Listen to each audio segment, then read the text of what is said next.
Hello everybody, today we will discuss about the acceptance angle and the cone.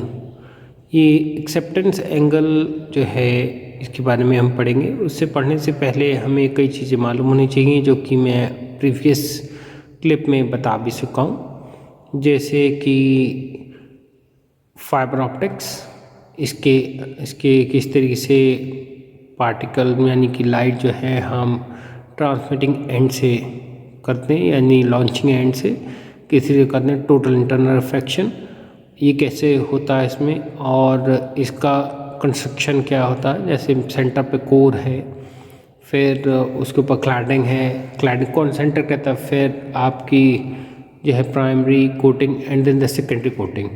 ये important है और इसका previously आपको मालूम होना चाहिए। जिन्हें नहीं मालूम है वो मेरी प्रीवियस वीडियो देखें, जिससे कि उनको आइडिया मिले। फिर वो उसका डेरिवेशन जो हम एक्सेप्टेंस एंगल या जो उसका कोण है उसके बारे में पढ़ेंगे। इसके अलावा हम न्यूमेरिकल अपर्चर भी पढ़ेंगे और वो इस तरीके से। यहाँ आप देखेंगे कि मैंने ऑलरेडी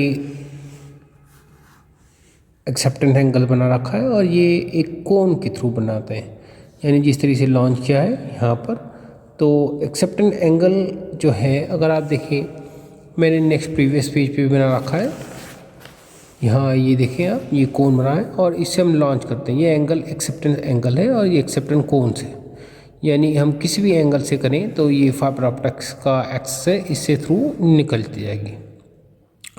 तो आप ये कह सकते हैं acceptance angle is the maximum angle from which the fibre is at which the light में enter to the fibre so that it propagate through the fiber optics in the core by total internal refraction।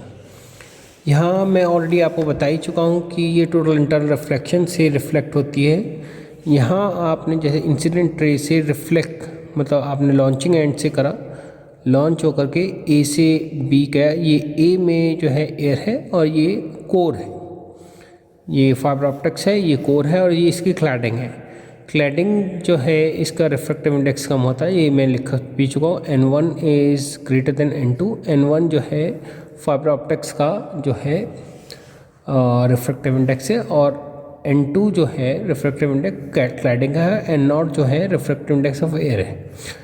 Light यहाँ से enter करती है incident rate से, यहाँ से refracted होती है और यहाँ से टोटल इंटरनल रिफ्रैक्शन से वापस क्लैडिंग में जाकर के वापस टकरा के इधर से इधर जाती है। ये एक्सिस दिखा रखा है, द टोटल इंटरनल रिफ्रैक्शन रे इज शोन, ये दिखा भी रखा है टोटल इंटरनल रिफ्रैक्शन एक्सेस, और ये एक्सिस ऑफ द फाइबर दिखा रखा है। क्लैडिंग का जो रिफ्रैक्टिव इंडेक्स है वो 1.5 है और कोर का जो है 1.7 है, यानी 1.7 ज़्यादा रहता है। आपको मालूम है कि लाइट जब डेंसर से रेयर मीडियम में जाए और वो एंगल क्रिटिकल एंगल से ग्रेटर है तो वापस वो उसी में चली जाती है, तो ये कोर में ही चली जाती है। That's make the like a cladding. Cladding से ना जा करके, यानी क्लैडिंग और कोर की बाउंड्री से वापस अंदर रिफ्लेक्ट होकर के ट्रांसफ़र होती है। तो इसमें हम देखेंगे applying the Snell's law of the refractive index. Snell's law जिन्हें नहीं पढ़ा है वो मेरी प्रीवियस क्लिप देख लें, जिसके अंदर मैंने आराम से स्नेल लॉ समझा रखा है। इसका फॉर्मूला लगाया N1 sin 1 N2 sin R। From now we have drawn, यहाँ ट्राइंगल ड्रॉ कर रखा है इसके एक्सेस से ए डी जो है यहाँ से, जहाँ से रिफ्रैक्टिव इंडेक्स से ये टोटल इंटरनल रिफ्रैक्शन क्या है, यहाँ से हमने नॉर्मल ड्रॉ करा, ये नॉर्मल है, लिखा भी नॉर्मल। और थीटा क्योंकि सेम एंगल से रिफ्लेक्ट है तो यहाँ से जो एंगल बनाएगा यही सेम बनाएगा, because of follow the angle of reflection. तो थोड़ा थीटा थीटा ये क्रिटिकल एंगल से ग्रेटर है। तो यहाँ इस ट्राइंगल को लिया हमने B D C we are taking sine R यानी रिफ्रैक्टिव इंडेक्स निकालना है। तो हमें कैसे निकलेगा, ये 90। तो आप ये कह सकते हैं 90 180 minus 90 plus theta, that will be आपका जो है R is equal to theta 90 minus theta. R की वैल्यू हम इसमें पुट कर देंगे इस वाले ऊपर इक्वेशन में, तो हम आएगा sine R is equal to sine 90 minus theta, that is sine R is equal to cos theta. इसकी वैल्यू पुट कर दी हमने इसमें। Sine R is equal to sine naught sine N I, N1 cos theta. तो N0 की हम value ले जाएंगे, रिफ्रैक्टिव इंडेक्स है, यहाँ N से रिप्रेजेंट कर रखा है, ज़रूर नहीं कि N से ही हो, कई बार इसे हम म्यू से भी रिप्रेजेंट करते हैं। यहाँ हम प्रीवियस उसमें देखा, यहाँ पर साइन आई जो वैल्यू आ रही है, if I is increase beyond the limit, अगर लिमिट से इंक्रीज करेंगे तो what we caught as the theta will drop, और ये थीटा ड्रॉप हो जाएगा और ये क्रिटिकल एंगल से लेस हो जाएगा। तो आई रे जो है वो एस्केप होने लग जाएगी, ये बाउंड्री से इस तरह ना जाकर क्लैडिंग से टकरा करके अंदर जाने लग जाएगी। तो हमें थीटा मैक्स के लिए एक वैल्यू रखनी पड़ेगी, यानी आई जो है आई मैक्स, यानी incident maximum angle, the largest value of I max occur when theta is equal to critical angle.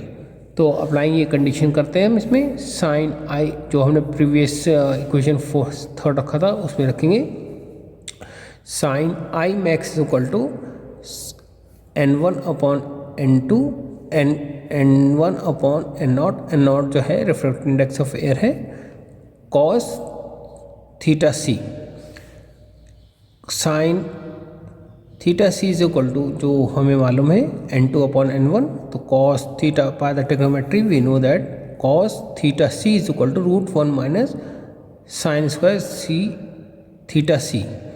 इसी वैल्यू पुट कर दी हमने इसमें, sign 1 minus N2 square upon N1 square, LCM लेंगे, N1 square minus N2 square upon N1 square, that is cos theta C is equal to root N1 square N2 square upon N। ये equation में put कर देंगे इस fourth equation में, तो हमें ये न्यूमेरिकल वैल्यू मिल जाएगी, N1 से N1 कैंसिल हो जाएगा, N0 आ जाएगा।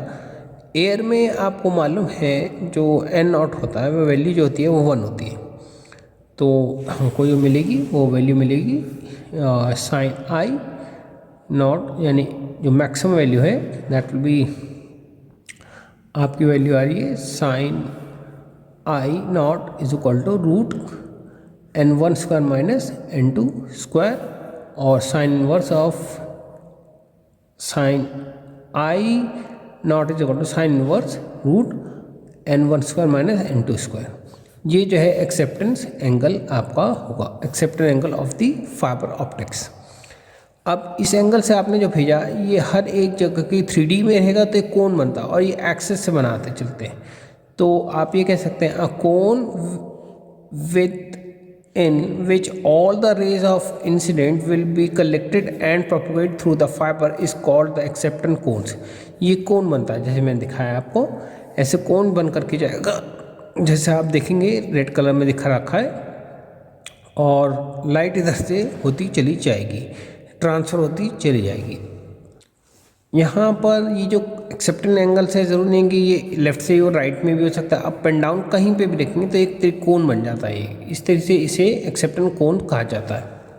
इस दूसरा टॉपिक है न्यूमेरिकल अपर्चर। न्यूमेरिकल अपर्चर जो है क्वालिटी ऑफ द फाइबर है, इसका मीनिंग ये है कि कितनी लाइट होल्ड कर सकता है फाइबर ऑप्टिक्स, यानी कि it determine the light gathering ability of the optical fibre, कितनी वो मेजरमेंट कर सकता है, लाइट कितनी गैदर कर सकता है, उसे जो है न्यूमेरिकल अपर्चर कहा जाता है। It also defined as the sine of acceptance angle, इसे इस तरीके से भी कह सकते हैं, न्यूमेरिकली आप इसे इस तरीके से कह सकते हैं, यहाँ मैंने लिखा भी है, numerical aperture is equal to